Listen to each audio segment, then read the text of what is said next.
too much sauce. What's up? What's good? YPG fam, as you're connected with us on one more YPG Unlocked. Today, as you can see, we're on a bit of a different scene because, as we promised last week, we have today our guests, and they're here from the different branches here around Joburg, and they'll be sharing their stories with us.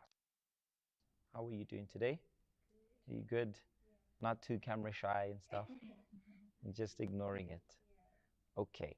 So we have at the back there we have Cutlano. Cutlano, where are you from? Your microphone. Hi, It's on. It's on. hi YPG. My name is Cutlano and I'm from Foster's Church, which is a Ekurhuleni block. Okay.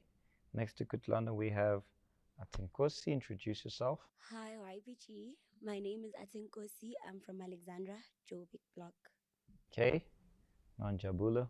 Hi everyone, my name is Nonjabul. I'm from Ekurhuleni block. Ekurhuleni block. And last but not What's least. up YPG? My name is Dineo. I'm from Davidson under the Pinoni block.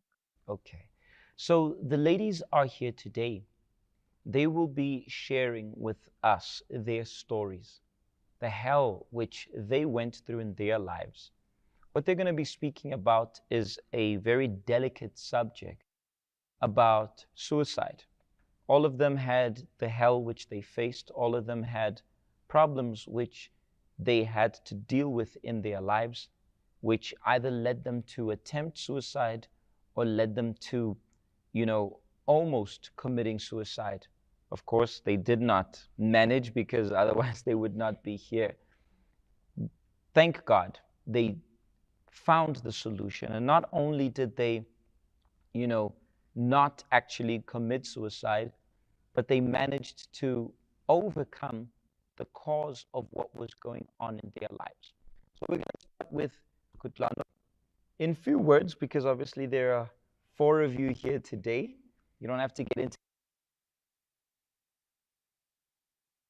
what you were wearing and so forth, if the weather was hot or cold, but you are going to tell us what you felt, what led you to get to the point that you were, how far, how extreme was, for example, your depression, because all of you were depressed, right?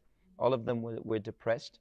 And not to mention that depression seems to be a fashionable disease, an excuse for people to drink, an excuse for people to get high off of drugs, an excuse for people to live a reckless life, an excuse for many things, and to many even an excuse for them to reach the point in which suicide feels like a solution for them. So, Kutlano.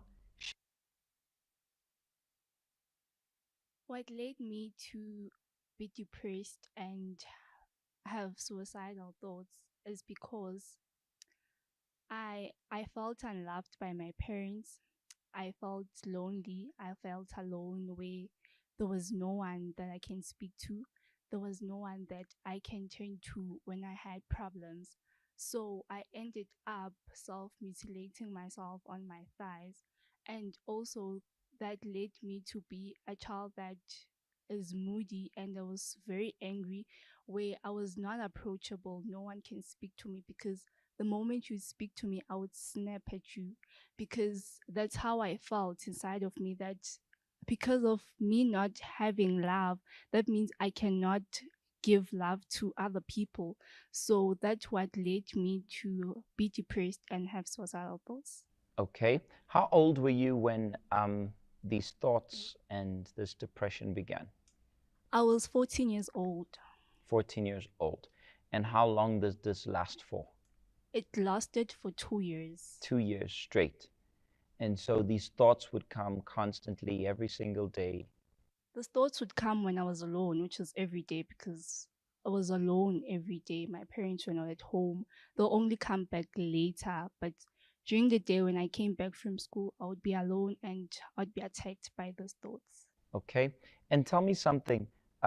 You were telling us that you would slit your thighs. Why the thighs? Because usually people slit their wrists.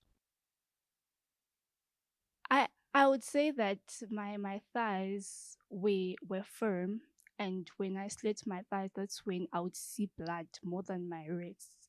So I mostly spent my time by slitting my thighs. Okay. And tell me something. What was the sensation you had when blood would come out? How would you feel? What would that change? I would feel a sense of belonging because I would feel that pain would make me to be happy, because when I felt pain, I felt that it's better than not having anyone to speak to. Okay. So this happened, as you said, 2 years straight. And whenever you had the chance, you Yes, would I would. slit your thighs. Yes. All right. Let's move on to Atenkosi. Talk to us. Tell us your story. Well, I think I was 16 at that time. I was a troubled teenager due to low self-esteem, being bullied. Yeah, in high school, I was bullied a lot because of my skin. They would call me names. I remember the last name that they called me was Lunch Bar. Like it was very bad. So I also had no one to talk to. So it was really sad. Mostly I felt alone, you know. So it got to a point where I thought that maybe self mutilating would help. So I would get razors, cut myself in class, you know. And then I saw that okay, when I cut myself, I feel much better. So there was this girl in class. We were not really close friends, but I guess our problems made us friends. So when we were chilled, I remember it was in the Africans class. She told me that she's going through the most. And then I was like, friend, you know, when you cut yourself with razors, like you feel much better. And then we started mutilating ourselves in class. And then the number was just increasing. So we're like the mutilating crew. We would always cut ourselves with razors in But class. did the others know as well, or only the No, ones in the group knew? it was in the group. It was in the group. So we would hide like the scars with our school blazers so that no one might see that like we're doing that. So I remember at some point I tried to jump off the school balcony after changing classes. Yeah. And then my friend was like, why would you kill yourself? I mean, you do poetry. Why don't you just take away your pain through writing and all that? But at that point, I just didn't get it. It felt like when I cut myself or like jump off the balcony, then I'll be at peace, you know? I'll just go to heaven and then I'll be happy. All my problems will be gone. So I remember in the YPG, there was an event. Yeah, we were wearing yellow. That's why I remember. So yeah, we had a march in Park Station. Yeah, and then we were busy.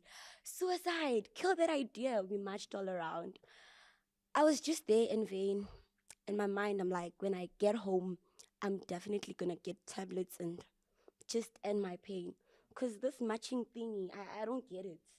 And then when I got home, I took tablets, went to my room, and then funny enough, the match came back to my mind. Okay, I want you to stop there.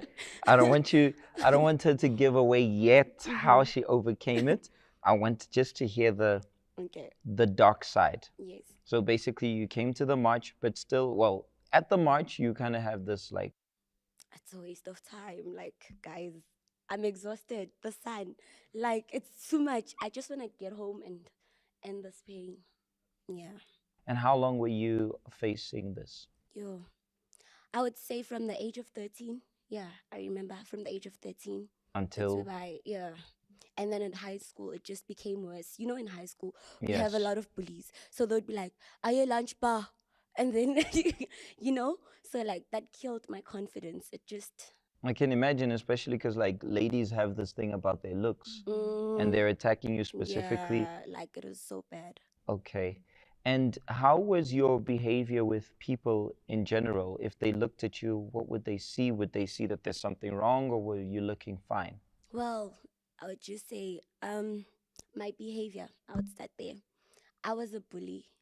I remember at some point I was suspended at school. Mm-hmm. So For what?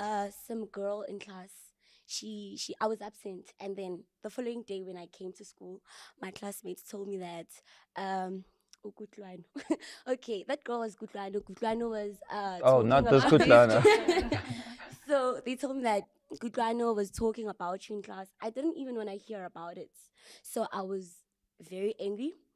So I started planning. I'm like, I don't want to beat her. Because if I beat her, I'm going to be expelled.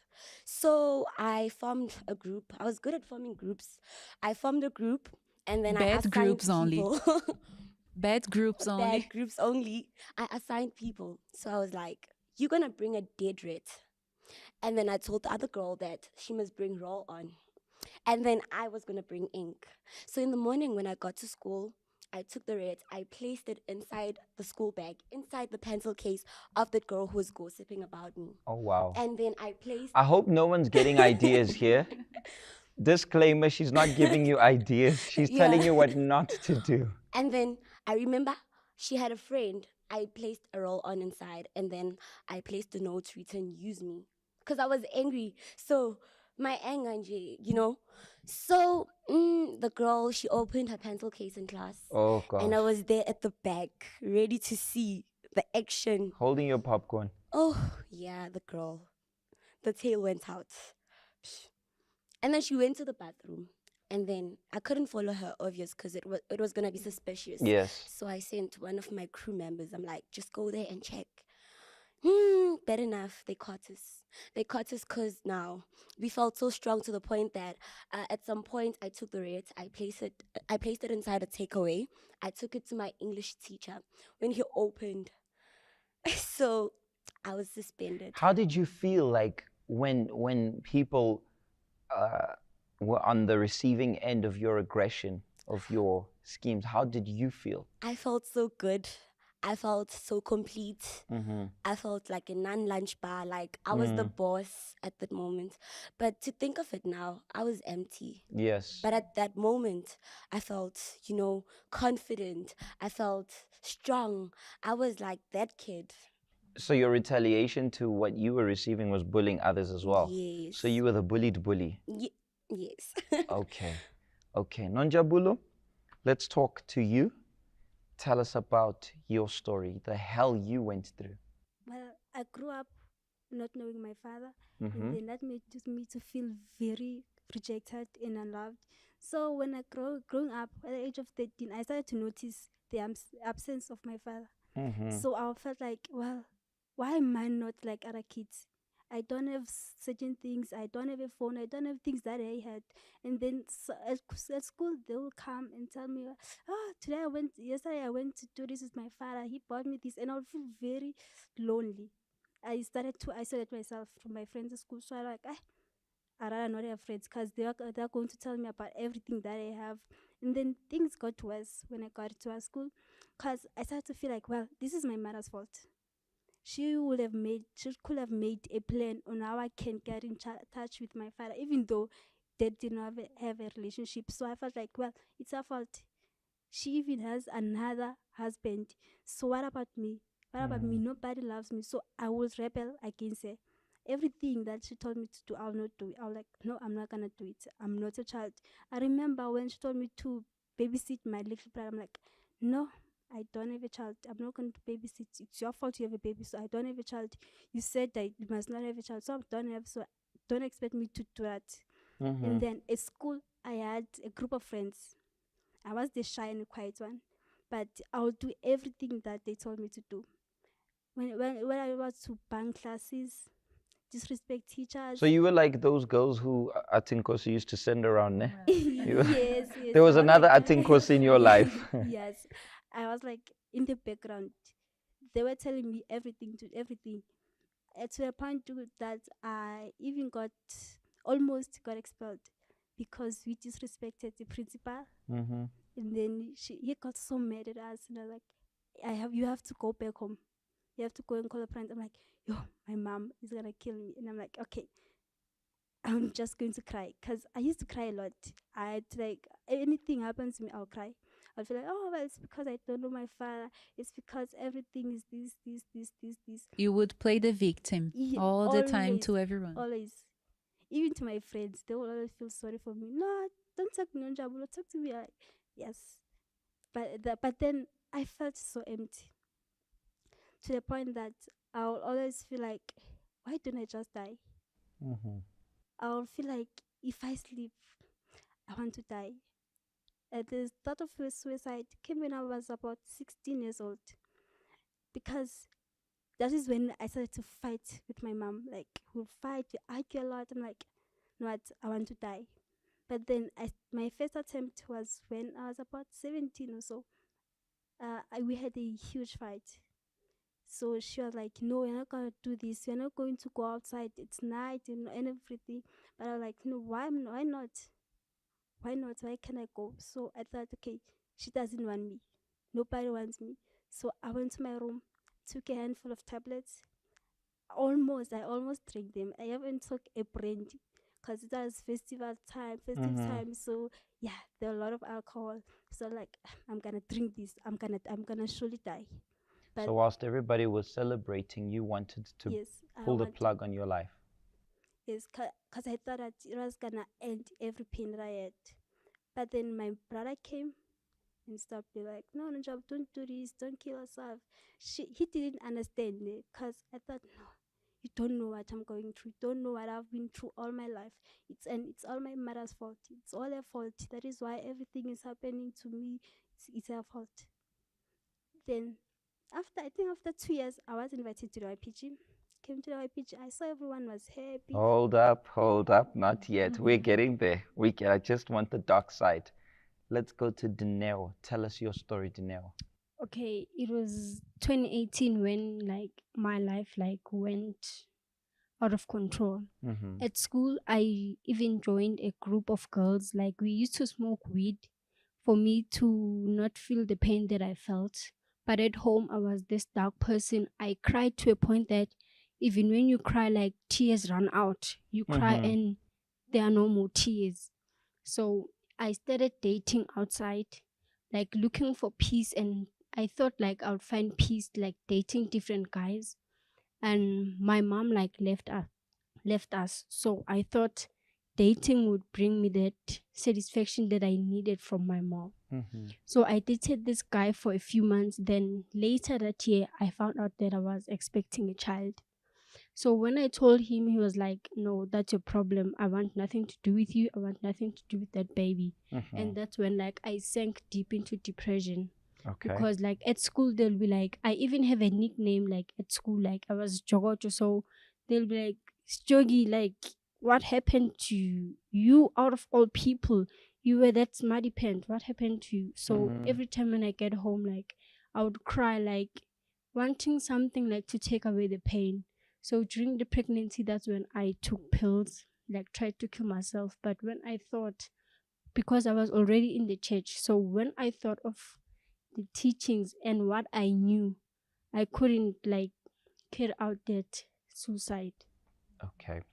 I've got a list here filing when you ladies were speaking. Somewhere, somehow, you all felt lonely. There was aggression. You felt either to be aggressive against others or against yourselves. Self-mutilation. How many of you mutilated yourself? I think, okay, the two of you. People's opinions mattered a lot to you. And like in her case, it all began because people were dissing her and teasing her. You would compare yourself to others, look at the lives of others and compare yourselves. In the case of Atenkosi, similar to aggression, because you were being bullied, you were bullying others. You would blame others. As Anonjabula mentioned, it was her mother's fault. You with your family, you with your friends, you because your baby father was obviously rejecting you or your child. Emotional, in the case where you mentioned about playing the victim. Hey, everything is because of this. Everything is because, my life is the way I am because this happened. My father was never there, or my mother never introduced me to my father, so this is why my life is like this. So I'm allowed to do this because I was bullied. My family, I was dumped, I was left. So there's always that blame game and being emotional. The blame game and being emotional work in conjunction. The rebel, being a rebel, you know, trying to prove a point to others. Everybody must see that I am a rebel. Everybody must see that this is what's going on. Trying to, as in the case of Atenkosi, you know, putting the rat inside of. By the way, did everybody, like, how did people react when they found out that you were the one? They probably respected you. How was it? I was the girl, like I was the boss, you know, in class when I would walk in, you know, lady of the moment, like red carpet type of vibe. So yeah, everyone respected me because that girl was dating some guy who was a bully. Mm-hmm. At some point, that guy strangled me. So it was, I was. So you at know, school, then you managed to attain your reputation as Yes, opposed to being bullied, but at the same time, on the inside, yes. you. It even got to a point that I wasn't using the bathrooms that the school learners use. So just go to the staff room, walk in there like, Mm-hmm. I'm the girl. And everyone was like looking at you. you know. So I really felt important at that moment. But funny enough, when I would get home, I would be sad. Yeah, So my joy lasted for a few hours. Then a when I few get home, hours. I'm emotional. I'm thinking about my skin. What am I going to use?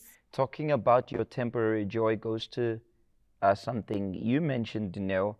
How was it when the effects of the drugs, when you were smoking weed, probably drinking as well? How was it when the effect died out? Because I'm sure when you're high, you're like, ah, yes. And how is it when the effect would die out? When it died out, I would be already at home. So that's when, like, I felt like the walls were coming closer to me. Like, I have no way out. And I would cry, like, for several hours until, like, I ran out of tears. Mm-hmm. And when, like, the plug goes out, then that's when, like, I'll be like, yeah, reality is kicking in right now. All of you spoke about pain. You would do something to try to stop the pain. You would cut yourself to try to stop the pain. You would bully the others. You would blame your mother. So all of you spoke that your reaction to a certain pain was something. Can you explain how is this pain? What would you feel this pain? Explain the pain, where it would come from. Can you explain? For me, I can't explain. Like, you don't know which part is so, Mm-hmm. which part it's either your head or your heart. You just don't know. You just wanna cry, or like you even feel better if like someone would beat you, like, cause you feel the pain literally. But Mm-hmm. the one that you felt, like, you wouldn't even know where it comes from. Can you say that's the reason why you would cut yourself? Yes. To relieve the pain on the inside, you'd rather feel Yes. pain on the outside. But in my case, it was also to add on to the scars that I had on my face. Mm-hmm. So I'm like, okay, I'm not good enough. So why not add on to that, So I would just cut myself for days. Yeah.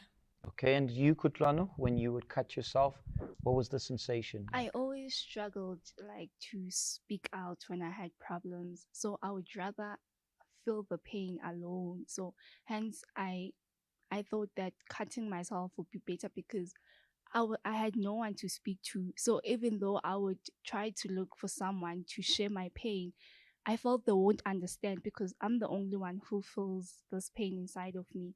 So hence I was like, it's better when I can feel it physically other than emotionally. Okay. We got our team to go out to the streets and talk about this because you might look at them and say this is an isolated case, this is just a few. Let's see how common this is. Let's have our team go out to the streets and talk a little bit about this and find out what suicide is actually all about, whether they got to think about it, whether they just thought about it, or they attempted it. Let's see what it's all about, and we are going to be right back. Stay tuned.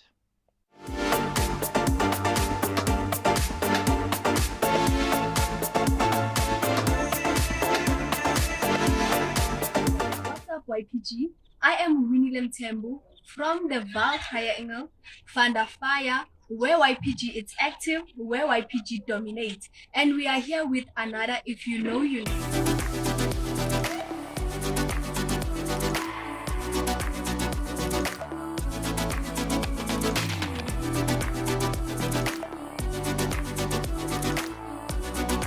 Depression is a common mental disorder. It is characterized by persistent sadness and lack of interest or pleasure in previously rewarding activities. While suicide is an intentional self-inflicted act that ends in death, people who die by suicide often struggle with mental health issues. Here are some facts about depression and suicide. Depression is the leading cause of disability worldwide. Depression can lead to suicide. Suicide is a serious problem that the people face worldwide. It is the second leading cause of death between the ages of people who are 14 to 40. According to statistics, more than 800,000 people die by suicide in the world every year, which is roughly one death every 40 seconds. 300 million people around the world suffer with depression. Now let's take it to the street. Okay, guys, my name is Tsegofatso and I'm here with Kuto. Tebo. Hi, I'm Ritabile and I'm with Kamo. Kuto. Okay, so us Kuto, we have two questions for you today, Anne. So the first one being, have you ever been suicidal or know someone who perhaps have been suicidal? Yes, I have been suicidal before. You have been suicidal. So can you tell us a little bit of your story of what like led you to that? Well, it's because of the pressure that our parents put in us, like when it comes to studies, and then also us being able to cover their like sort of a black tech, something like that. So they're always putting pressure on you, and then friends. What else? Like those kind of teenage. Pressure, okay, yeah, sure. yeah. So I've been through that. I have never, but I know someone who has. Okay, man, to share. Well, she suffered depression for a while, then she took her life. I have never, but I know someone who has attempted to do so. Yeah. Can you tell us about his story?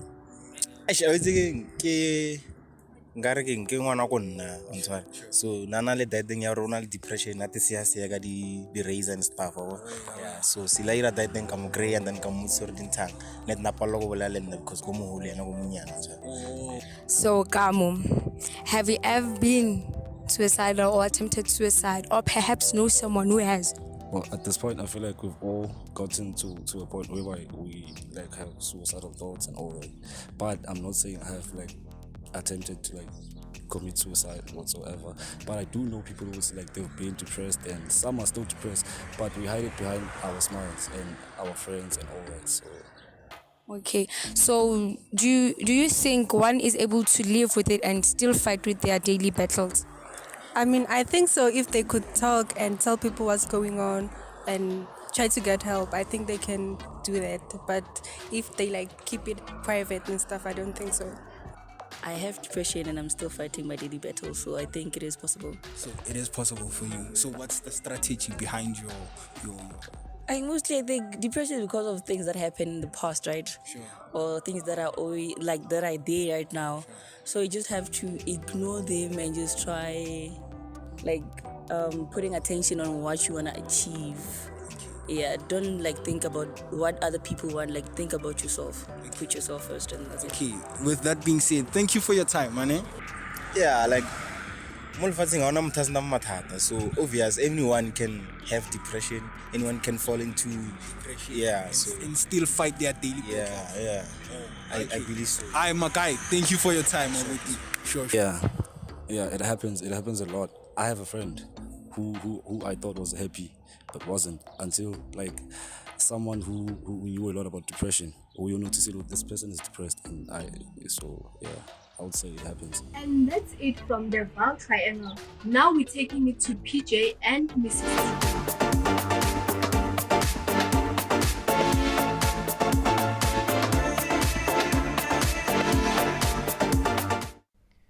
Welcome back, everybody. Thank you to our media team for sharing that with us so we clearly see how things are hectic, how things are real.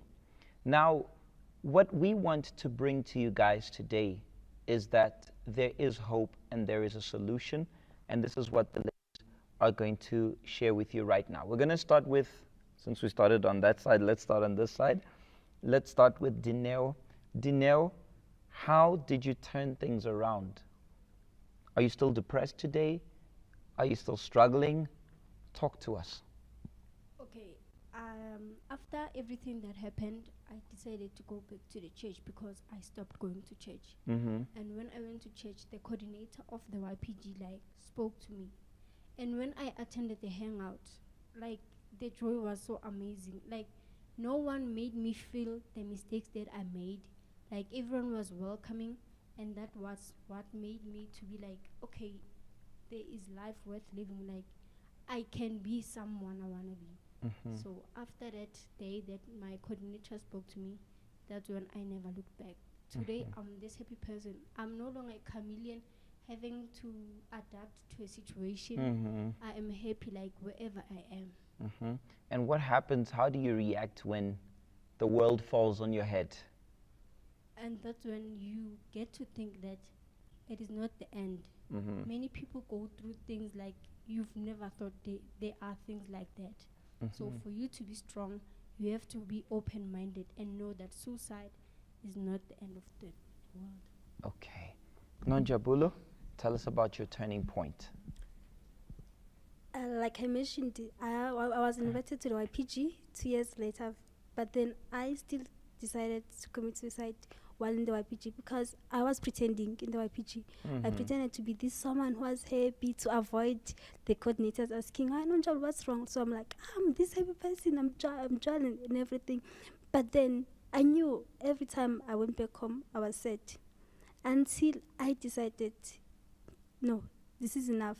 This is so important. Sorry to cut you, because although she was in the YPG, she hadn't taken a decision. So nothing changed. And there are many who join the YPG and they think nothing's changed. We are teaching, we're guiding. But in her case, nothing happened because she was receiving the guidances, the directions, but she never chose to, follow them.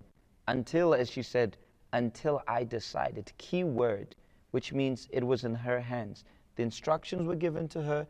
The ingredients were being given to her. Look, this is how you bake the cake. Flour, eggs, milk. I don't know what else because I don't know how to bake a cake. But she was given everything what to do. But she, instead of, I'm not going to put flour, I'm going to put just sugar. And instead of 2 eggs, I'm going to put 8 eggs. And she chose to do things her way. And that's why the emptiness carried on. Her decision, her longing to commit suicide, although she was in the YPG. And how many are with us and they still carry this inside of them? How many still have this desire to die? But then follow what she did. She took a decision. Sorry to cut you, carry on. I decided that this is not how I want to live my life because I received guidances from the YPG. I learned how to overcome, but then I never took the initiative to do them. So I decided this is not how I'm gonna live. This is not my life. This is not the life that God wants me to live. So I decided, you know what, now is now. I don't want to be depressed. I do not want to be sad. I don't want to be suicidal. And then I asked for help. I went to an assistant and I spoke to her, told her everything that was happening to me, and then she guided me until I was totally free. I stopped pretending to be something I'm not. I stopped being that person that I always feel awkward because I had to pretend to be something I'm not. Now I'm a happy person. I'm really happy, not pretending. And then I don't have to put a show for anyone because I love the way I am. I have accepted everything that happened. Therefore, it was for the best because if I did not go through everything, I don't think I would have been, and I would have ended up being in the YPG. Mm-hmm. Yes. Today you are a mentor. Yes. And you guide young ladies who are going through what you went through to them. I want you to look into the camera here and imagine the Nonjabulos today who are watching you. What would you say to them? I would say you don't have to pretend. the pain can be really removed from you. You don't have to pretend to be something you're not. And you don't have to feel judged, because sometimes you always think they're gonna judge us. When I tell them about my pain, they're gonna judge. No one is gonna judge you in the YPG. Come and ask for help. Look, Atenkosi, do you still put rats in people's? No, I don't. No, I don't. I actually put out the word that there's hope, you know. Suicide is not the way. You know, after death, I feel like you can't do the most. So why not change your pain and do the most now? I mean, we're young. We have the power. How did your turning point happen? So, as I said, we marched and all that. When I got home, I still wanted to die. And then in my room, the march was like, suicide, kill that idea. So When you were about I to was drink the about, pills. yes. So at that very moment, I did kill the idea in my mind. But unfortunately, my friend, whom I had invited to my mutilating gang, did commit suicide. That was a wake-up call for me. That, okay, if you managed to kill that idea, yeah, it is sad that you couldn't get your friend at that moment, but you can still save other people who are going through the most like you did, you know?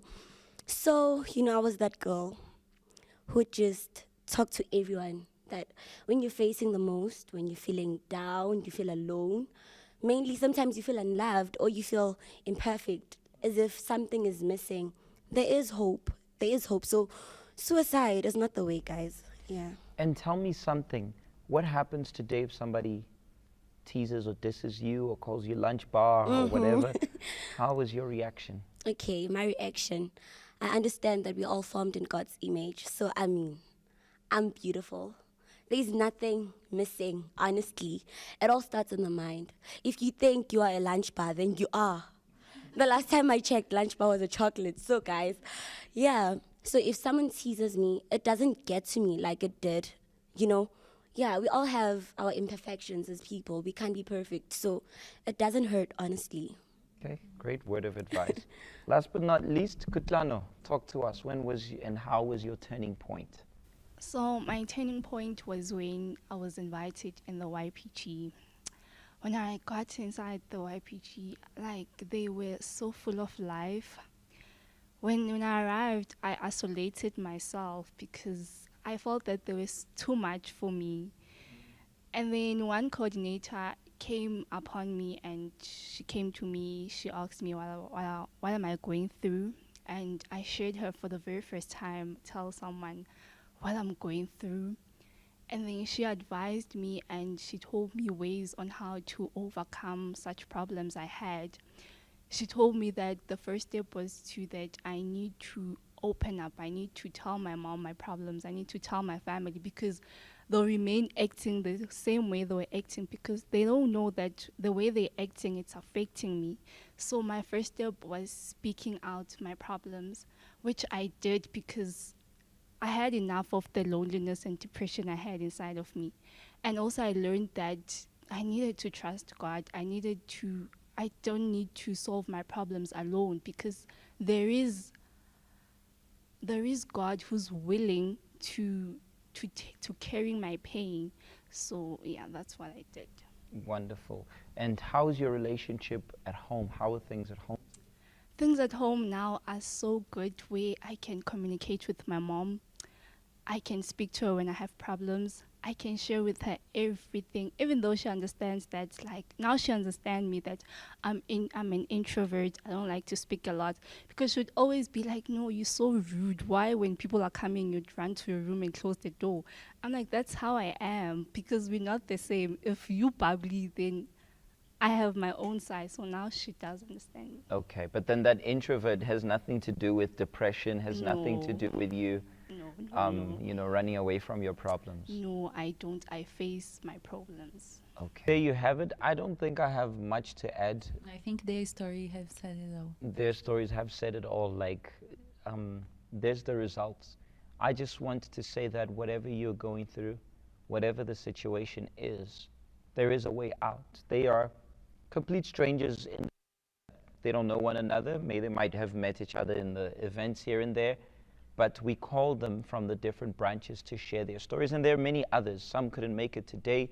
We have Melissa, who's shared her story before. She's behind the camera there, and many others who are here behind the scenes who can share their story similar to the one of these ladies. And guys as well, today we're surrounded by the ladies. They're taking over here.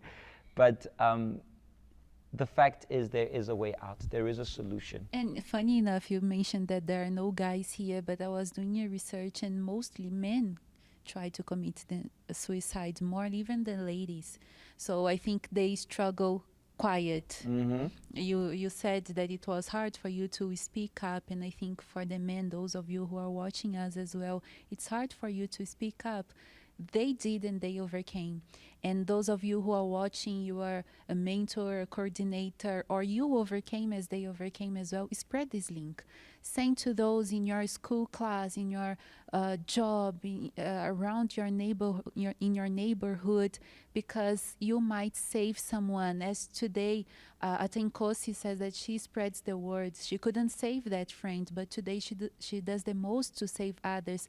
Do the same as well. Yes, and be careful, because like most of them, as Cutlano said, the signs, some people don't see the signs. You might not see, she looked bubbly, she looked fine, some of them looked fine, and you might not know what's actually going on. So take this link and spread it, and know that in the YPG family, we are here to connect with you guys and reach out to you guys wherever you are, as you see our deets at the bottom of your screen. I think that's it, right? I think that's it. And not forgetting, besides too much sauce in the YPG, we've got too much life. As in the YPG, we got too much sauce.